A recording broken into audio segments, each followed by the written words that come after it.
Fort Worth. Do the weekly, I The guess. preceding signal was a test of the public warning system for weather radio station K-East C56. During potentially dangerous weather situations, specially built receivers can be automatically activated by the signal to warn of the impending hazard. Tests of the signal and receiver's performance are normally conducted by the National Weather Service each Wednesday between 10 a.m. and noon and between 6 and 8 p.m.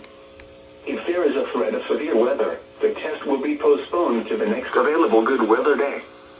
Reception of this broadcast, and especially the warning alarm tone, will vary at any given location. This variation, normally more noticeable at greater distances from the transmitter, can occur even though you are using a good quality receiver in good working order.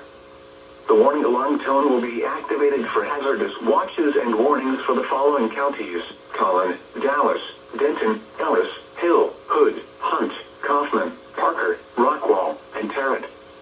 This concludes the test of weather radio station K-East C56.